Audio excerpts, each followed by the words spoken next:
que é só pelo poder de Deus que ela está de pé. É isso. Deus não quer pessoas aleluiadas, Deus não quer pessoas que às vezes acham que são anjos, mas Deus quer pessoas que são dependentes dele. Então, quando a gente reconhece as nossas fragilidades, aumenta a nossa dependência em Deus. E de tudo que Deus quer fazer na minha e na sua vida, não é fazer de nós o homem perfeito ou a mulher perfeita, mas Ele quer de nós um homem que depende dEle, uma mulher que é dependente dEle. Amém? Porque quando você depende dEle, independente do seu espinho, Deus é capaz de cuidar de você. Independente da sua dificuldade, Ele é capaz de usar a sua vida. Agora, por que muitos carregam esse espinho? Quando a gente tem uma limitação na saúde, e aí você sabe que você tem um diagnóstico. A pessoa descobriu que ela tem lá uma restrição, por exemplo, uma diabetes. E aquilo ali ela descobre que não tem cura. E às vezes a pessoa se desespera por aquele diagnóstico. Mas quando ela recebe aquele diagnóstico, ela passa a ter uma vida melhor. Melhor do que quando ela não sabia que tinha. Você fala assim, como assim? Porque quando ela não sabia que tinha, e ela achava que ela tinha toda a saúde do mundo, todo o vigor, toda a força, comia errado, não cuidava da sua saúde, bebia demais, não dormia direito, tinha uma vida extravagante. Quando ela recebe esse espinho, e aí fala assim, agora esse será o seu espinho. A pessoa se organiza, a pessoa melhora o sono, a pessoa melhora a qualidade de vida, a pessoa busca ter uma alimentação melhor, porque ela sabe que ela não pode passar de um certo lugar de equilíbrio. Então, as limitações que Deus permite ter na nossa vida, muitas vezes a gente está orando e clamando para que Ele possa tirar. Mas essas limitações e esse espinho, talvez ele serve para te educar, para aumentar a sua disciplina, para trazer sobre a sua vida um equilíbrio, para que você não pense que é por você. Quando a gente vê uma pessoa, um jovem desregrado, ele fala assim, rapaz, eu viro a 2 noites acordado, porque ele acha que a força está nele. Mas depois quando o outro fala assim, uma noite de sono me faz falta. Então ele começa a mudar e se organizar para uma vida melhor. Então quando Paulo começou a pedir a Deus, Deus tira isso de mim. Ele falou assim, olha, eu não vou tirar essa limitação, mas eu vou te dar algo muito melhor. O que eu vou te dar? Fala assim, a graça de Deus. E o que é a graça? É a misericórdia. O que é a graça? É a dependência. Então ele fala assim, olha, eu não vou tirar, mas eu vou te dar algo muito melhor, que é a graça. A graça de Deus nos faz depender dele o tempo inteiro.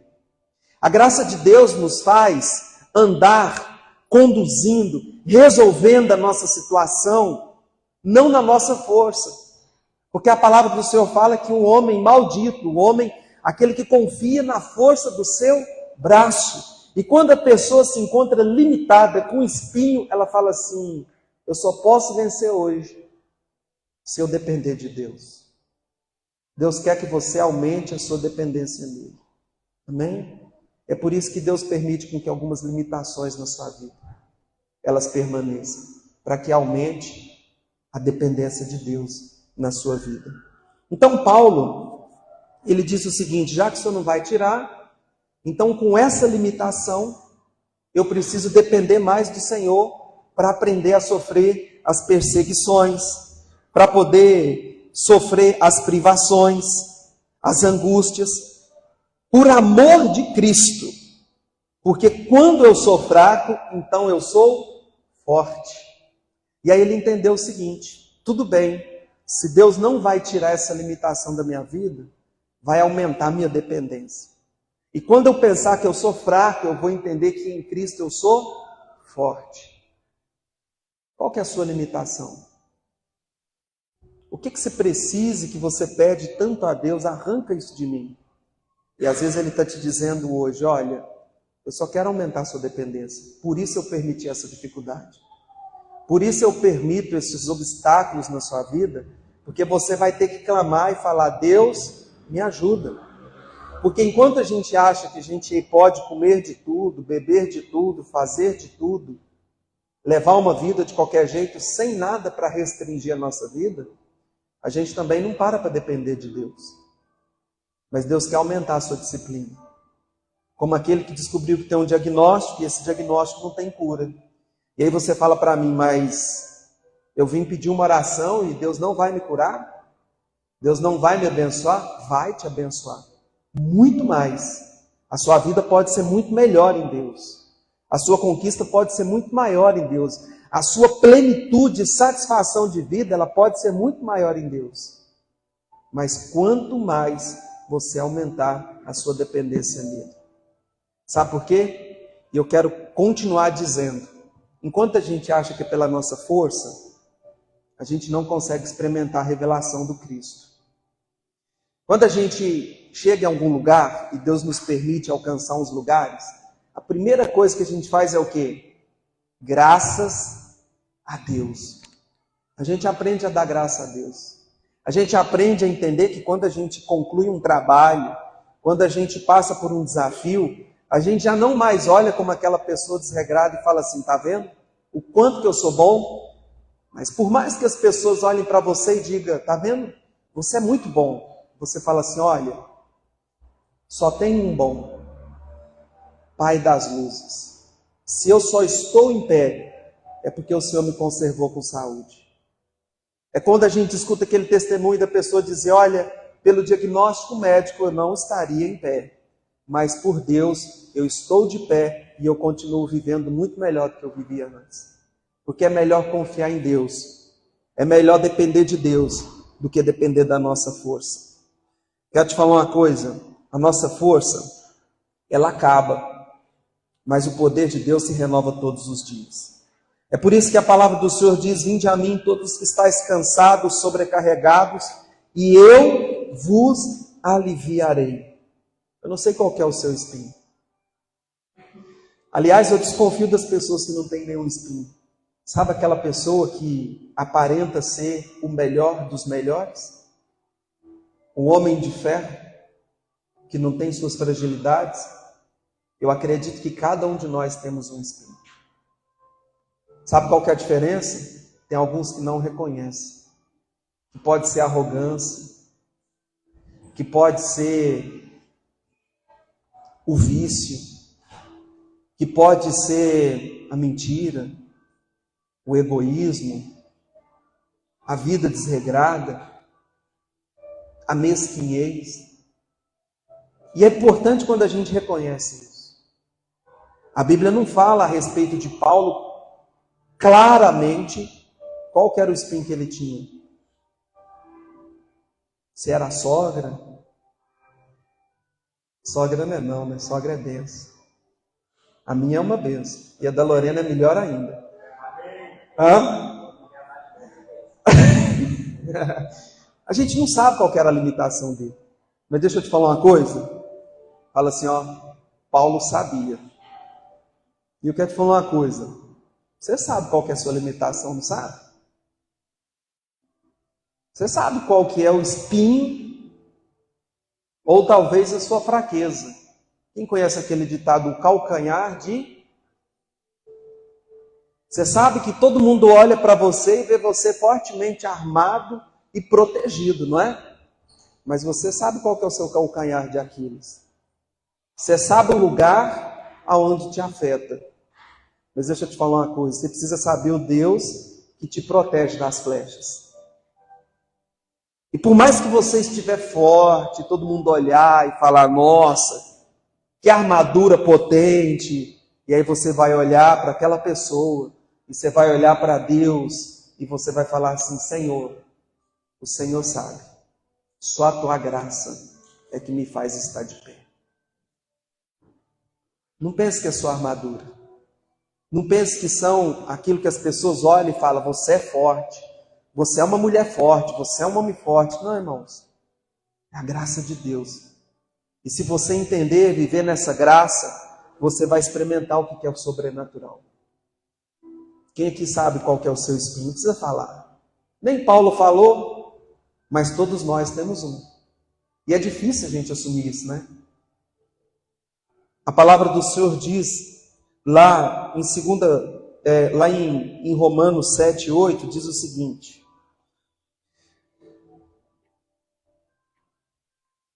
Foi 7, 7. Que diremos então?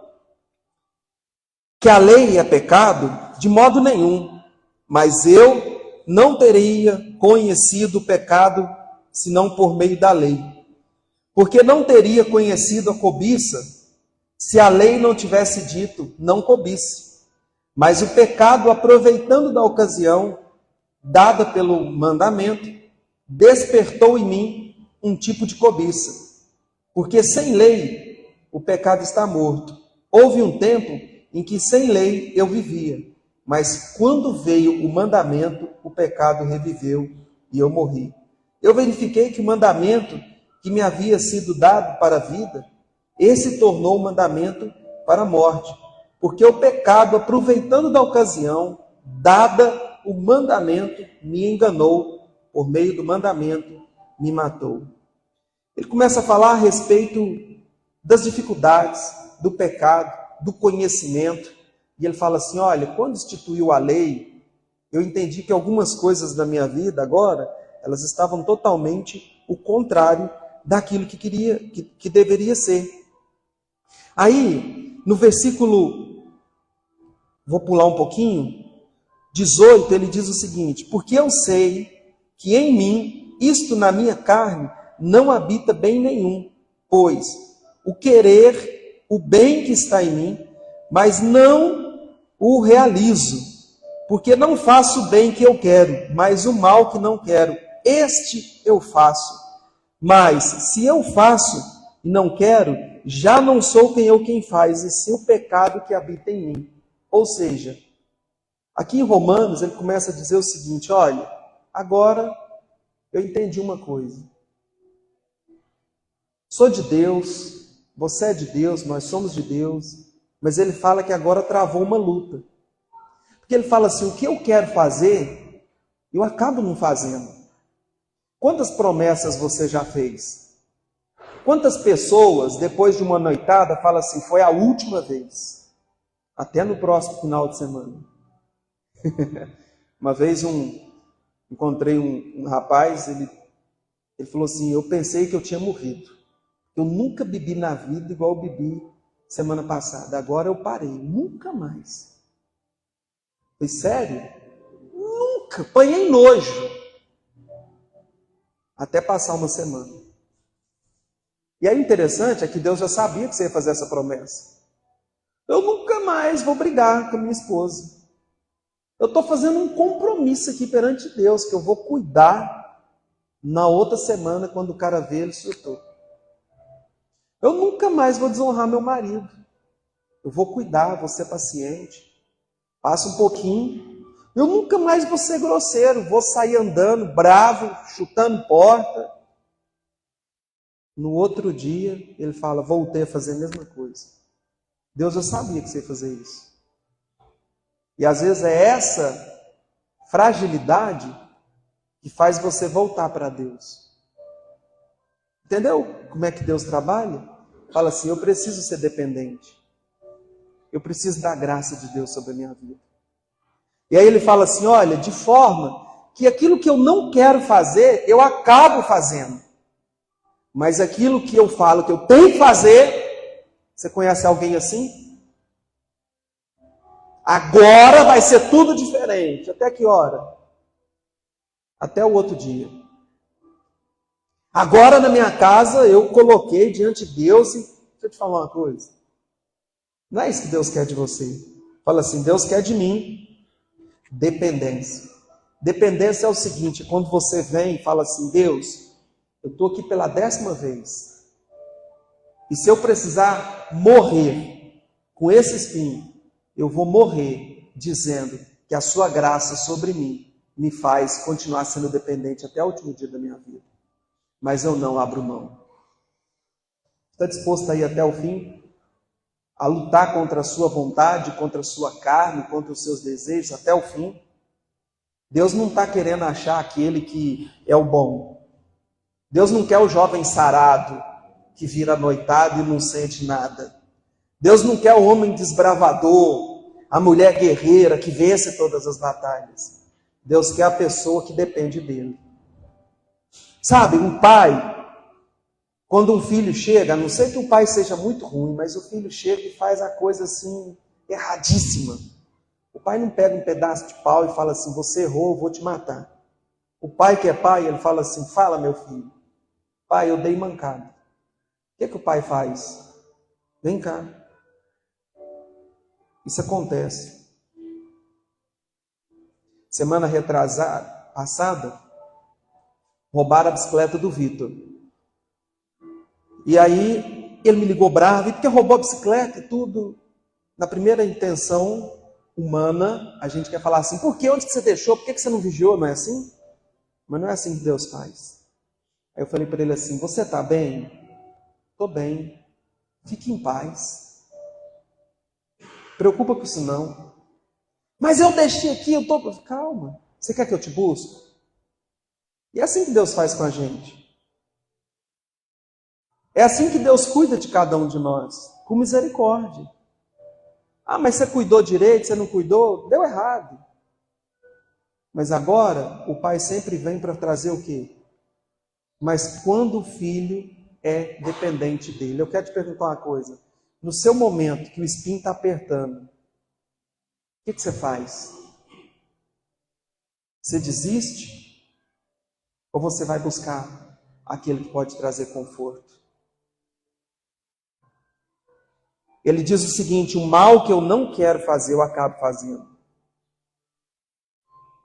Não queira a perfeição, mas queira a dependência. Tem gente que fala assim, eu não vou na igreja porque eu sou muito errado. Ué, aqui todo mundo aqui é a mesma história de todo mundo. E cabe mais errados aqui. Que é isso? Pensei que a igreja, às vezes as pessoas falam assim, eu achei que na igreja eu ia encontrar um povo santo. Não, o santo é lá no céu. Mas aqui tem um povo que quer buscar a santidade, que quer chorar seus erros, que quer melhorar suas atitudes, que quer ser alguém melhor para as pessoas, que chora uma vez, que chora duas, que chora de novo, mas que não desiste. Esse é o lugar. Então, o que Deus reconhece e olha é o quanto que a gente aumenta a nossa dependência nele.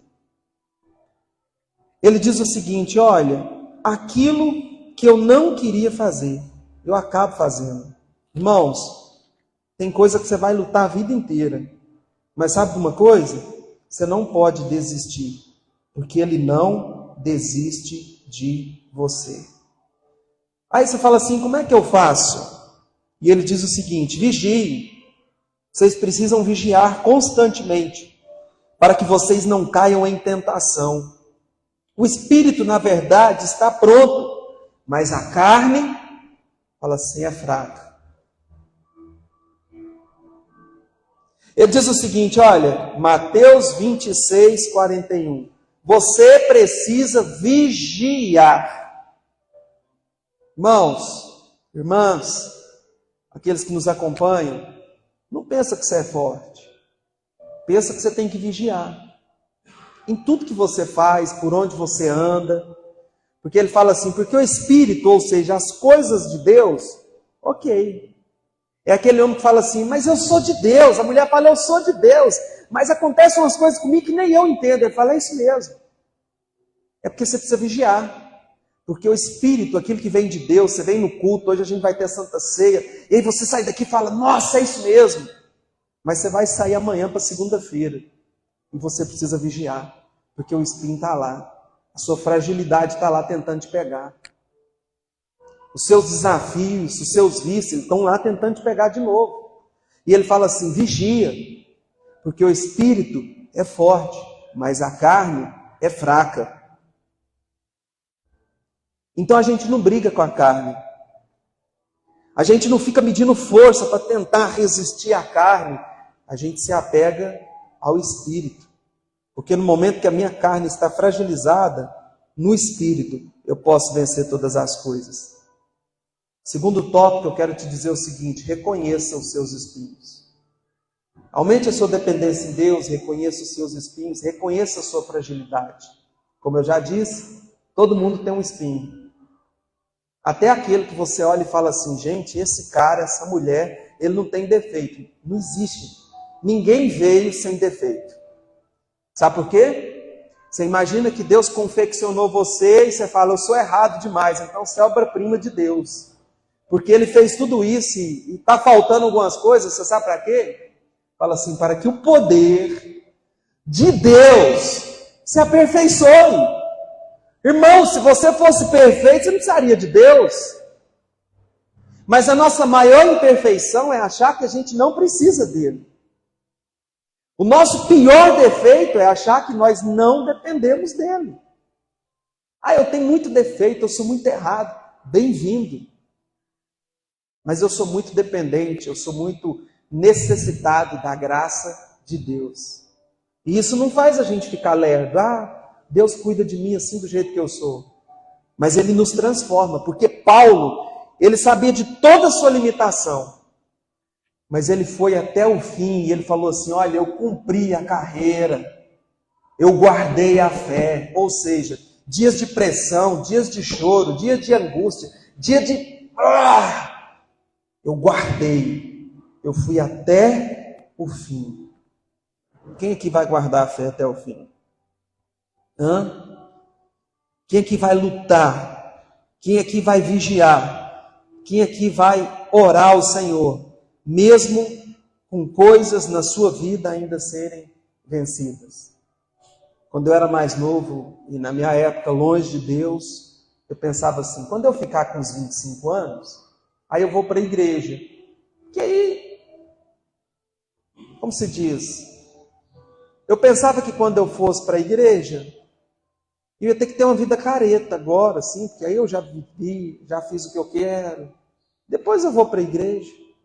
E aí eu paro com tudo. E aí eu vou servir o Senhor, tipo assim, me converti, fiquei bobo, né?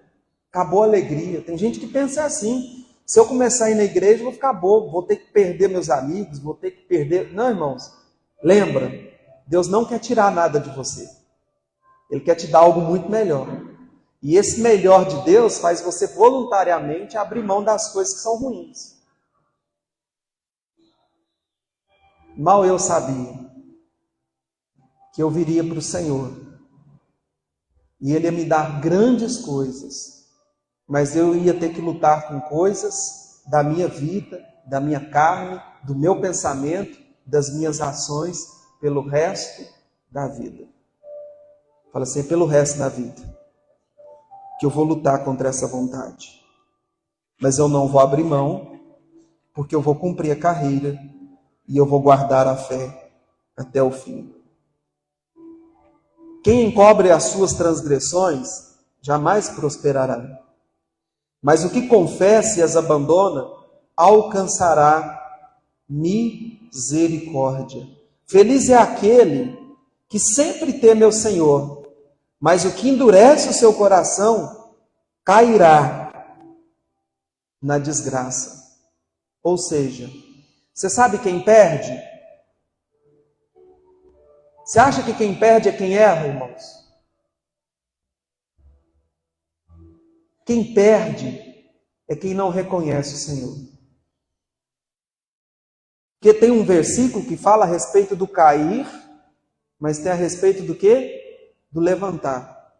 O cair é do homem, o levantar é de Deus. Amém? O errar é do homem, o levantar é de Deus. Deus quer endireitar os seus caminhos todos os dias. Eu não sei o que você precisa reconhecer, qual que é o seu espinho, que você tanto luta contra ele. Não é tanto quanto você é santo, mas o quanto você está disposto a se limpar todos os dias. E hoje é um dia que Deus preparou para você. Hoje é um dia que Deus preparou para te limpar. para trazer sobre a sua vida o reconhecimento da dependência dele. Hoje é o dia que Deus separou para poder trazer você para mais próximo. Hoje é o dia que Deus trouxe na sua vida para que você entenda que você de fato é limitado e talvez você vai viver uma vida limitada mesmo. Tem lugares, tem coisas que eu sei que eu vou falar, eu não vou enfrentar, eu não dou conta. Por quê? Ah, porque você é fraco? Não, é porque eu não dou conta. Tem certos tipos de assuntos que você não vai dar conta de entrar. Tem gente que não pode ir para o futebol, porque não, mas eu amo futebol, por que Deus não tira a minha ira? Não, irmãos, não adianta, se você for para esse futebol, você vai querer matar todo mundo lá. Você vai ter que abrir mão. Por que eu não controlo? Porque não controla. Porque chega lá, você xinga todo mundo, você xinga até o pastor se estiver no futebol. Eles não deixam eu jogar bola, né? Não é porque eu fico bravo, não, é porque eles falam que eu sou ruim demais de bola. Então toda vez que vai ter campeonato, eu falo, eu vou entrar no campeonato. Eles, não. Senão está decretada a derrota, é melhor você orar por nós. Eles não deixam jogar bola lá, eu não sei porquê. Vou fazer um apelo público aqui, no próximo. Então tem coisas que é o seu ponto. Tem certos tipos de assunto, tem gente que vai discutir, por exemplo, sobre um assunto, o cara vai perder o equilíbrio. E não adianta ele falar, mas eu preciso aprender a falar sobre isso. É o seu limite. Bom, tem certos lugares e pessoas, se eu estiver junto com ela, eu não vou dar conta, mas eu tenho que dar conta. Não, irmãos. Talvez você tenha aqui o seguinte, Senhor, esse é o meu limite, mas é nessa fraqueza que o Senhor vai se aperfeiçoar comigo. Aumenta a minha dependência. Fala assim, aumenta a minha dependência. Sabe por quê, irmãos? 1 João 1,8 diz o seguinte, se dissermos que não temos pecado nenhum, a nós mesmos nos enganamos. Lembra que eu te falei que cada um tem um espinho? Fala assim, eu tenho um espinho. E não é a esposa que é seu espinho não, viu? Não é o marido que é seu espinho não, viu? Aí ele diz o seguinte, se dissermos que não temos pecado nenhum, a nós mesmos nos enganamos. E a verdade não está em nós. Mas ele diz o seguinte, se confessarmos os nossos pecados, ele é fiel e justo para nos perdoar de todos e purificar de toda injustiça. Se dissermos que não cometemos pecados, fazemos dele um mentiroso e a sua palavra não está em nós. Olha aqui, presta atenção nesse versículo. Se eu disser que eu não tenho pecado, eu estou sendo mentiroso e a palavra de Deus não está em nós. Então, deixa eu te perguntar uma coisa. A palavra de Deus, a presença de Deus, está na vida do pecador, sim ou não? Mas o que a gente aprende por muitas pessoas? Que Deus não habita nesse lugar. Deus não habita numa vida de pecado. Se eu sou uma pessoa que eu voluntariamente vivo em pecado, eu vou me afastar de Deus. Voluntariamente. Não é porque Ele vai se afastar de mim, é porque eu vou afastando dele com as minhas atitudes. Mas ele fala assim, se você, vamos resumir aqui, se você disser que não tem pecado, ele está falando assim, se você ficar se colocando como o santo dos santos, você está sendo mentiroso. E Deus está olhando para você e falando, porque eu sei que você tem pecado. Eu sei que você tem uma limitação, um espinho. Agora, se você afirmar que você não tem nada de errado, então a minha palavra não é verdade e não está em você. O que eu quero dizer e eu acredito que Deus quer trazer para mim, para a sua vida? Ele não está dizendo para você aceitar. Ah, o Ricardo falou que eu posso aceitar do jeito que eu sou, que Deus me ama assim. Posso fazer tudo o que eu quiser. Não. A palavra do Senhor está nos ensinando o seguinte, que algumas coisas você vai ter que vigiar a vida inteira. Amém? O cara fala, mas eu gosto mais de dinheiro. Falou, é bom, mas ele não pode ser seu dono. O cara fala assim, que eu gosto mais de mulher. Eu falo, bom, mas você tem que ter a sua. Ah, porque eu gosto mais disso. Bom, mas você tem que saber até que ponto. O problema não é anular. Deus não quer castrar ninguém. O que é um castrado? O que era um eunuco? O eunuco era aqueles que serviam a casa do rei, serviam as mulheres do rei, só que eles eram castrados. Então eles ficavam, você vendo aquele filme lá, eles ficavam, eram os ventiladores, eram os que carregavam as mulheres nas costas, só que eles eram castrados. Então eles não sentiam prazer nenhum. E às vezes a gente acha que para servir a Deus a gente tem que ser castrado. Tem que perder a vontade. Não, mas a gente com as nossas vontades, com os nossos sonhos, com as nossas limitações, com as nossas provações, a gente depende de Deus. E aí Ele nos coloca todos os dias no trilho, no equilíbrio e na dependência. Amém? Fala assim, Deus não quer me castrar. Porque às vezes tirar o espinho na carne é aquela oração que a gente vê algumas pessoas fazendo. Eu tenho orado a Deus para Deus tirar essa vontade, para que eu nunca mais sinta isso. Porque se Deus quer, Ele vai arrancar isso de mim. Não, irmãos.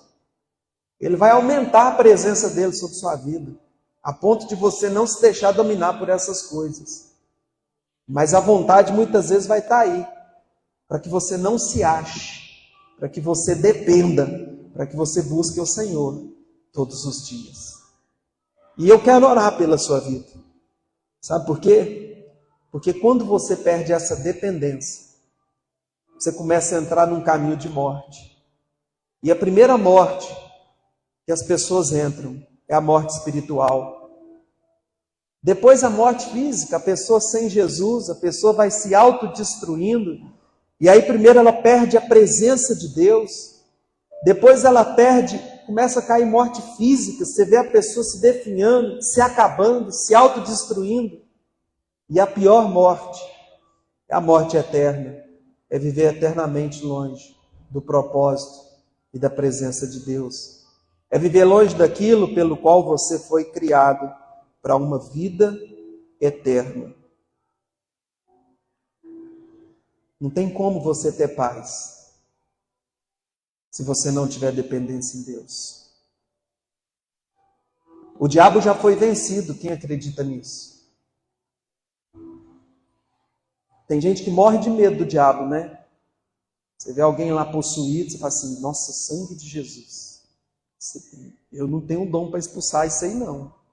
Deixa eu te falar uma coisa. O diabo é a coisa mais fácil de vencer. Porque o diabo, você fala assim, sai em nome de quem? E como é que você expulsa a sua vontade? Como é que você tira de você a sua vontade? Como é que você arranca o mal de você? Que não é o diabo. É o seu desejo. A Bíblia fala que o desejo bate à sua porta. Mas cabe a você dominar. O pior diabo da nossa vida somos nós. O pior terror da nossa vida é a nossa carne. É a nossa vontade. São os nossos espinhos. Quem quer aqui depender mais de Deus? Eu não sei qual que é o seu espinho. Mas eu quero te dizer que você vai cumprir a carreira, você vai guardar a fé, você vai chegar até o fim para onde Deus quer te levar. Eu não sei qual que é a